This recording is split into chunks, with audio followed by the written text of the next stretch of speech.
दोस्तों, आपका स्वागत है हमारे चैनल तरुण जी के क्लास चैनल में। मैं हूं तरुण और आज आपके लिए लेकर आई हूं मैं हिंदी की पेडागॉजी का वीडियो। ये वीडियो आपको मिलेगा थ्योरी पोर्शन में और इसके ऑब्जेक्टिव हम बाद में लगाएंगे थ्योरी पोर्शन पढ़ने के बाद, क्योंकि एमपीटीईटी में 15 मार्क्स का पोर्शन जो होता है वो हर पेडागॉजी पेडागॉजी जो आने वाला है वो हर पेपर में आएगा। तो पेडागॉजी आपके लिए वेरी इंपॉर्टेंट है, क्योंकि इसके क्वेश्चंस होंगे वो क्रिटिकल पोजीशनिंग में होंगे, क्योंकि यदि आपने पढ़ा नहीं होगा तो इसके तुक्के आप नहीं लगा पाएंगे। और 15 मार्क्स का थ्योरी पोर्शन है वो तो आप इजीली कर लेंगे। तो यहाँ पेडागॉजी का पढ़ने के लिए आपका बड़ा इंपॉर्टेंट है, क्योंकि इससे क्वेश्चन बड़े घुमा फिरा के आते हैं। तो मेरी फ्रेंड्स आपसे रिक्वेस्ट है, यदि आप हमारे चैनल पर नए हैं तो सबसे पहले हमारे चैनल को सब्सक्राइब करें, लाइक करें और कमेंट जरूर करें। फिलहाल हम पढ़ते हैं कि क्या होती है पेडागॉजी और कैसे उसमें क्वेश्चन आते हैं और कैसे हम सॉल्व करते हैं। फिलहाल आज का एक मोटिवेशन कोट है कि निंदा से घबराकर अपने लक्ष्य को ना छोड़ें, क्योंकि लक्ष्य मिलते ही निंदा करने वालों की राय आपके लिए बदल जाती है। तो दोस्तों, मनुष्य एक सामाजिक प्राणी है, बौद्धिक और विवेकशील प्राणी है। मनुष्य का विकास समाज में रहकर ही होता है और समाज का निर्माण परिवार से होता है। अतः कहा गया है परिवार समाज का लघु रूप है। तो कहीं आप नोट डाउन कर लीजिए, परिवार समाज का एक लघु रूप होता है। आगे हम देखेंगे क्या बोलता है कि व्यक्ति के लिए समाज और समाज के लिए व्यक्ति ही आवश्यकता होती है, और समाज के अभाव से व्यक्ति एक कोरी कल्पना मात्र है। अपनी बुद्धि क्षमता, विवेकशीलता और भाषा के कारण ही मनुष्य सभी प्राणियों में श्रेष्ठ है। इसी आधार पर मनुष्य को प्रकृति की सर्वोत्तम कृति होने का गौरव मिला है। सभ्यता एवं संस्कृति के विकास के साथ साथ ही भाषा का विकास हुआ है। कुल मिलाकर यदि हम शॉर्ट में समझे तो भाषा क्या है? भाषा मात्र आपके जो विचार हैं उसको व्यक्त करने का एक साधन है, और सामने वाले के जो विचार है उसको सुनकर उसके भाव पहचानने का एकमात्र साधन होता है। तो जरा सोचिए, जब आप छोटे थे, मतलब बचपन में थे, तो आप भाषा का ज्ञान नहीं होता था, लेकिन उस टाइम आप बबला के या रो के या क्रंदन करके अपने भाव बताया करते थे। तो भाषा कुल मिला के मात्र इतना है, एक साधन है जो अपने विचारों को सामने वाले को व्यक्त करने के लिए बताया जाता है। आगे देखिए, सिंपली में हम बोलें कि किसी व्यक्ति की बौद्धिक योग्यता का सर्वश्रेष्ठ माप उसका शब्द भंडार है। यदि पेपर में क्वेश्चन पूछे घुमा के, बोलेगा कि किसी व्यक्ति के हमको बौद्धिक योग्यता प्राप्त करना है और उसके ऑप्शन में यदि आपको शब्द भंडार मिले तो आपको ये आंसर लगाना है, क्योंकि जिसका शब्द भंडार जितना ज़्यादा होता है उसकी बौद्धिक क्षमता उतनी ज़्यादा होती है। अपने विचारों को अभिव्यक्त करने के लिए और दूसरों के विचारों को ग्रहण करने के लिए मानव को किसी न किसी माध्यम की आवश्यकता होती है, और विचारों के आदान प्रदान के इन साधनों में साधारणतः भाव मुद्राएं, संकेत और भाषा का प्रयोग होता है।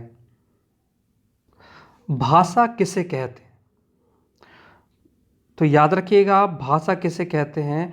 तो भाषा एक संप्रेषण, संप्रेषण मतलब क्या होता है? मैसेजिंग, इंग्लिश में उसका मीनिंग होता है मैसेजिंग। तो भाषा संप्रेषण का एक लोकप्रिय एवं सशक्त माध्यम है, और भाषा के माध्यम से ही हम अपने विचारों, भावनाओं, इच्छाओं दूसरों से व्यक्त करते हैं। और मनुष्य एक सामाजिक प्राणी है, समाज में रहकर वह अपनी बातें दूसरों तक पहुंचाता है और दूसरों की बातें स्वयं समझना चाहता है।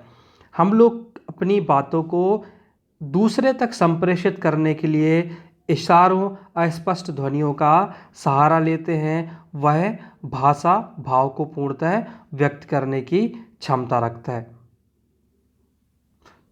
तो यदि हम सिंपली बोलें तो सार्थक ध्वनियों ही भाषा के अंतर्गत आती हैं, और भाषा भावों, विचारों, रुचियों को व्यक्त करने वाली ध्वनियों, शब्दों और समूहों का समूह। जब आप कुछ ना कुछ बोलते हैं तो उसमें एक भाव होता है, रुचि होती है, और अपने विचारों को व्यक्त करने वाली ध्वनियाँ होती है, और शब्दों और वाक्यों का समूह होता है, उसको ही हम भाषा बोलेंगे।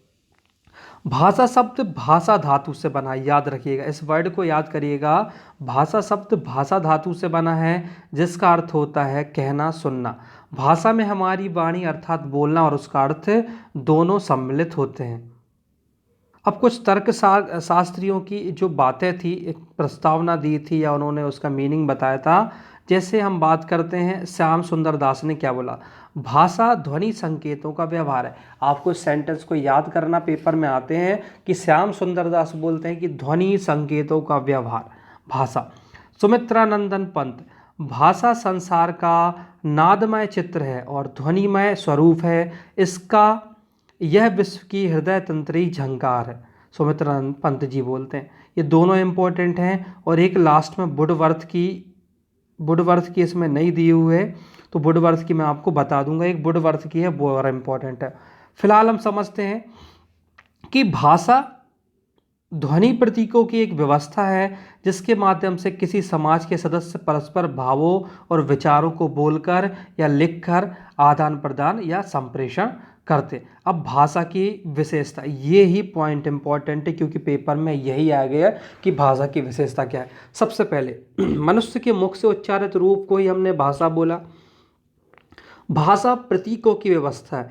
प्रतीक मतलब कि जैसे हमने कुछ भी जो प्रतीक होते हैं उनको हम भाषा के माध्यम से ही बताते, इसलिए भाषा प्रतीकों की व्यवस्था है। भाषा का निर्माण विभिन्न ध्वनियों के मिलने से, ये विशेषता है। विभिन्न ध्वनियों के संयोग से बनने वाले सार्थक शब्द ही भाषा की रचना करते हैं और हर भाषा की अपनी एक व्यवस्था होती है, अपने नियम और अपने सिद्धांत होते हैं। भाषा विचारों के आदान प्रदान करने का उद्देश्य निहित होता है। संसार में भिन्न भिन्न भाषाएं बोली जाती हैं, परंतु हर भाषा भाषी के लिए वस्तु, उसका अर्थ तो एक रहता है, अंतर केवल ध्वनि प्रतीक अभिव्यक्ति के स्तर पर है। जैसे हिंदी में हम लिखते हैं जाना और इंग्लिश में लिखते हैं गोइंग, लेकिन यदि इन दोनों का अर्थ देखोगे तो सेम है। कुल मिलाकर ध्वनि प्रतीक बस चेंज हो जाते हैं, लेकिन उनका मीनिंग क्या रहता है, सेम। विचारों का आदान प्रदान समाज में होता है, अतः भाषा सामाजिक क्रियाकलाप व्यवहार का साधन है। अब देखते हैं हम भाषा के रूप। यदि पेपर में पूछे भाषा के रूप कितने होते हैं तो आपको 2 लगाना है। पहला तो हो गया हमारा उच्चारित या मौखिक और दूसरा हो जाता है हमारा लिखित, याद रखिएगा। तो भाषा के कितने प्रकार हैं या रूप हैं, 2। एक हो गया मौखिक और दूसरा हो गया लिखित। तो क्या बोलता है देखते हैं। भाषा के रूप, हम अपने भावों विचारों को कभी बोलकर तो कभी लिखकर दूसरों तक पहुंचाते हैं, अतः व्यवहारिक दृष्टि से भाषा के 2 रूप सामने आते हैं। पहला है उच्चारित या मौखिक। उच्चारित मौखिक में क्या होता है कि जैसे हम कुछ लैंग्वेज बोल रहे हैं उसको ही हम मौखिक भाषा के अंतर्गत लेंगे, लेकिन यदि हम बात लिखित भाषा की करें, जब हम कोई व्यक्ति हमारे सामने मौजूद नहीं है लेकिन अपने भाव को उस तक पहुंचाना चाहते हैं, तब हम भाषा का कौन सा रूप यूज करते हैं, लिखित। तो हम कुछ भी लिख देते हैं और उसको प्रेषित कर देते हैं, तो सामने वाला उसको पढ़ के हमारा भाव समझ जाता है। तो मौखिक भाषा में क्या होगा, यह भाषा का बोलचाल का स्वरूप है। जब मनुष्य जन्म लिया होगा तभी से बोलना प्रारंभ किया होगा। इस भाषा का इतिहास मनुष्य के जन्म के साथ ही जुड़ा है और उच्चारित भाषा की मूल इकाई ध्वनि है। इस वर्ड को याद रखिएगा, भाषा की जो मूल इकाई है वह ध्वनि है और हर भाषा में अनेक ध्वनियाँ होती हैं। इन ध्वनियों के परस्पर मेल से ही शब्द रचना होती है जो वाक्य का निर्माण करता है। जैसे हमने बोला एक ध्वनि है जा और एक ध्वनि है ला, लेकिन ये 2 ध्वनियाँ, लेकिन जब हम इनको जल लिख देंगे तो एक स्पेशल मीनिंग हो जाएगी और इसका कुछ ना कुछ अर्थ होगा। ऐसे ही बात करते हैं हम लिखित भाषा। लिखित भाषा क्या होती है कि लिखित भाषा का संबंध मानव के जन्म के साथ नहीं हुआ है। इसका विकास तब हुआ है जब मनुष्य को यह अनुभव होगा कि वह अपने भावों विचारों को उन लोगों तक कैसे पहुंचाए जो उसके सामने नहीं है। तो निश्चित ही मनुष्य ने लिखित भाषा चिन्हों का सहारा लिया होगा और लिखित भाषा विचारों और भावों को स्थायित्व प्रदान करने का साधन है। कुल मिलाकर लिखित में आपको लिख के अपने भाव को ऐसे व्यक्ति तक पहुंचाना है जो आपके सामने मौजूद ना हो। अब भाषा की जो रूप है उसको हम थोड़ा सा समझते हैं। एक तो हमने उच्चारित रूप पढ़ा और एक लिखित। उच्चारित में क्या होता है, ग्रहण पक्ष मतलब एक सुनना वाले होता है और एक होता है बोलना मतलब अभिव्यक्ति पक्ष होता है। लिखित में एक ग्रहण करने वाला होता है जो उसको पढ़ता है और एक लिखने वाला होता है जो अपनी अभिव्यक्ति को बताता है। वैसे तो हिंदी में 2 प्रकार के रूप हैं भाषा के, पर एक और आप डेफिनेशन याद कर लीजिए कि जब मनुष्य अपने शारीरिक शरीर के अंगों से संकेत और अपने विचारों या भावों को दूसरों पर प्रकट करता है तो उसको हम सांकेतिक भाषा कहते हैं। क्योंकि कभी कभी हम बिना बोले अपने फेस के एक्सप्रेशन से कुछ भाव सामने वाले को बता देते हैं, उसको ही हम सांकेतिक भाषा बोलेंगे। लेकिन व्याकरण में इस भाषा का हमने प्रयोग नहीं के बराबर है, याद रखिए। पर दो मूल रूप है, लिखित और मौखिक। सबसे इंपॉर्टेंट है हिंदी भाषा का महत्व, यह भी पेपर में आता है। यह सरल, व्यवहारिक और जीवंत भाषा है। यह राष्ट्रीय एकता का माध्यम रही है। यह सामाजिक सांस्कृतिक संप्रेषण का माध्यम है। यह भाषा पर्याप्त वैज्ञानिक है और इसके पास अतः सागर के समान विशाल शब्द भंडार है, याद करिएगा। अब आते हैं फ्रेंड्स अधिगम और अर्जन। तो अधिगम और अर्जन को पहले हम शॉर्ट में समझे। अधिगम मतलब इंग्लिश में होता है लर्निंग, और अर्जन मतलब इक्विडेशन, मतलब कि अधिगम मतलब सीखना, और जब हम चीज़ सीख जाते हैं और उसको अपने अंदर व्यवहार में समाहित कर लेते हैं तो उसको हमने बोला अर्जन। जैसे जब बच्चा छोटा होता है तो वो चलना सीखता है, तो डायरेक्ट चलना नहीं सीखता है, पहले वो धीरे धीरे अपने घुटनों के बल चलता है, फिर अपने किसी चीज़ को पकड़ के चलता है, उसके बाद वो चलना सीखता है। तो ये तो हुआ अधिगम। पर लेकिन एक समय ऐसा आता है कि वो अपने आप चलने लगता है और दौड़ने लगता है, तो उसको उसने अपने व्यवहार में क्या कर लिया, उसको अर्जित कर लिया या ग्रहण कर लिया, तो उसको अर्जन बोलते हैं। तो क्या होता है अधिगम, समझते हैं। मानव शिशु जब माँ के गर्भ में से इस विशाल संसार में जन्म लेता है तो जन्म लेते ही रुंदन मतलब रोने लगता है, क्योंकि माँ के गर्भ के वातावरण से प्राकृतिक वातावरण क्या होता है, भिन्नता होती है। और नवीन वातावरण में वह स्वयं तत्कालिक समायोजित नहीं कर पाता है, धीरे धीरे वह अपने वातावरण से अभियोजन करना प्रारंभ कर देता है। जैसे जैसे वो बड़ा होता है वैसे वैसे उसका वातावरण भी विस्तृत होता जाता है और समायोजन का स्वरूप भी बदलता है। अब अधिगम और अर्जन, ये लाइन याद करिएगा, पेपर में आती है। अधिगम एवं अर्जन की क्रिया साथ साथ चलती है। आप सीखते चलते हैं और उस चीज़ को अपने व्यवहार में उसको कुल तरीके से इनबिल्ड कर लेते हैं, अर्जित कर लेते हैं। तो ये दोनों प्रोसेस क्या चलती हैं साथ में। सीखे हुए ज्ञान को आत्मसात करना और अपने अवबोध में लाना अर्जन या ग्रहण करना कहलाता है। और व्यक्ति अपनी जन्मजात प्रवृत्तियों से प्रेरित होकर जो क्रिया करता है उसके परिणाम स्वरूप यदि वह स्वभावतः किसी नवीन परिस्थिति के साथ अपनी पुरानी अनुमति के आधार या स्वाभाविक आधार पर करने में समर्थ नहीं होता है तो उस परिस्थिति के साथ समायोजन करने के लिए प्रयास करता है। कहने का मतलब ये है कि सपोज आपका व्यवहार अभी ये है, लेकिन आपने ट्रेनिंग ले ली, किसी भी चीज़ को हम सिंपली लैंग्वेज में समझे, तो ट्रेनिंग लेने के बाद आपने उन चीज़ों को सीखा और आपका व्यवहार हो गया अब ये, तो उन चीज़ को आपने क्या कर लिया, अर्जित कर लिया। सिंपली यह होता है शॉर्ट में।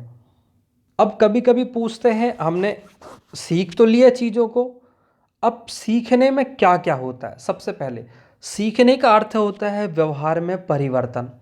सीखना व्यवहार का संगठन होता है और सीखना नवीन क्रिया की पुष्टि है। तो ये सीखने का अर्थ आप याद कर लें, आपका व्यवहार परिवर्तन हो गया, व्यवहार संगठन हो गया और नवीन क्रिया की क्या हो गई, पुष्टि। अब उद्देश्य क्या है इसमें। अधिगम की प्रक्रिया में शिक्षक ही अपने छात्र के प्रति सोच, बच्चे को क्या सिखाया जाना है आदि बातें सीखने की प्रक्रिया निहित होती है। और अधिगम का उद्देश्य बालक के व्यवहार में शुद्धता लाना है और उसको परिष्कृत रूप में समाज को सौंपना है, अर्थात बालक के व्यवहार में समाज सम्मत बनाना है। ये हमारा उद्देश्य है सीखने का, याद रखिएगा। अब अधिगम प्रक्रिया की विशेषताएं क्या होगी फ्रेंड्स, ये जरूर याद करिएगा क्योंकि पेपर में ये अधिगम प्रक्रिया की विशेषताएं बहुत पूछते हैं। तो अधिगम मतलब सीखना। अब सीखने की प्रक्रिया की विशेषता क्या है, जब आप सीख जाएंगे तो आपका क्या हो जाएगा, विकास हो जाएगा, तो आप में कुछ ना कुछ परिवर्तन होगा। और जब आप चीज़ों में परिवर्तन होगा तो उसको पर्यावरण के साथ समायोजित करना सीख जाएंगे। तो सीखना विकास है, परिवर्तन है और समायोजन है। सीखना जीवन भर चलने वाली प्रक्रिया है। सीखना सार्वभौमिक है। सीखना मानसिक प्रक्रिया है। सीखना अनुभव का संगठन है। सीखना उद्देश्यपूर्ण है। सीखना विवेकपूर्ण है। सीखना अनुकूलन है। सीखना सक्रिय है। सीखना खोज करना है। सीखना नए कार्य करना है। और सीखना व्यक्ति गत और सामाजिक दोनों है। तो ये सीखने की प्रक्रिया की विशेषताएं हैं जो पेपर में ज़रूर आती है। तो याद रखिएगा, अब सीखने के यदि हम प्रकार पूछे पेपर में तो आपको 2 लगाना, जैसा भाषा के 2 प्रकार थे वैसे सीखने के प्रकार भी तो है, क्रियात्मक या कौशलात्मक और विचारात्मक या संज्ञानात्मक। जैसे कि बोल ही दिया है क्रियात्मक, जिसमें आप क्रिया कर रहे हो, और विचारात्मक, विचार आप मन से करते हो, जिसमें आप मानसिक क्रिया करते हो। तो देखिए, इसमें शरीर की क्रियाओं की प्रधानता होती है। इसे कर्मेंद्रिय प्रधान अधिगम भी कहते हैं, जैसे आप साइकिल चलाना सीख रहे हैं या टाइपिंग करना सीख रहे हैं। लेकिन विचारात्मक या संज्ञानात्मक की हम बात करें तो उसमें मानसिक क्रियाओं की प्रधानता होती है, और उसमें ज्ञानेंद्रियों के साथ मस्तिष्क की भूमिका होती है, जैसा पढ़ना या हिसाब लगाना या कविता। अब सीखने के नियम थॉर्नडाइक ने दिए हैं, और थॉर्नडाइक के जो सीखने के नियम हैं वो पेपर में आते हैं, क्योंकि ये 3 मुख्य नियम हैं और उससे रिलेटेड 5 उन्होंने गौड़ नियम भी दिए हैं। फिलहाल हम समझते हैं थॉर्नडाइक। सबसे पहले इन्होंने दिया था तत्परता का नियम। तत्परता का नियम बोलता है कि जिस चीज़ को सीखने के लिए आप तत्पर हो उस चीज़ को आप जल्दी सीखते हैं। प्रभाव का नियम बोलता है कि जिस चीज़ को सीखने के लिए आप तत्पर रहेंगे, और मतलब प्रभाव ये बोल रहा है कि उसको आपको सीखना क्यों, आपकी ज़िंदगी से कितना ज़रूरत है, तो उस चीज़ को भी आप जल्दी सीखोगे। और अभ्यास का नियम बोलता है कि किसी भी चीज़ का आप बार बार अभ्यास करेंगे तो उसको सीखने में उससे फिर बाद वाली प्रोसेस से थोड़ा सा कम समय लगने लगता है, और आप उस चीज़ को एक्यूरेसी के साथ सीख जाते हो। तो ये अभ्यास का नियम है। अन्य नियम दिए हैं पुनरावृत्ति का नियम, नवीनता का नियम, उपयोग अनुपयोग का नियम और प्राथमिकता का नियम। ये सीखने के नियम है। अब फिलहाल हम अर्जन को समझते हैं। अर्जन होता क्या है? अर्जन मतलब सीखने की प्रक्रिया जीवन पर्यंत चलती है, और अधिगम के द्वारा बालक नई नई आदतें सीखता है, प्रथाओं परंपराओं रूढ़ियों का अनुसरण करता है। बौद्धिक कौशल का विकास भी अधिगम के द्वारा ही होता है, किंतु सीखे हुए ज्ञान को आत्मसात करना तभी संभव है जब बालक शारीरिक और मानसिक रूप से क्या हो, परिपक्व हो। अर्जन व्यवहार संशोधन की प्रक्रिया है, और अर्जन के द्वारा ही सीखने की भाषा, स्वरूप एवं प्रकृति को निर्धारित किया जाता है। कहने का मतलब यह है कि पहले आपने अधिगम किया, उस चीज़ को अपने व्यवहार में मिला लिया, उसको एक्सेप्ट कर लिया, उसको इनबिल्ड कर लिया, तो ये आपका हो गया अर्जन हो गया, या ग्रहण करना होता है। जैसे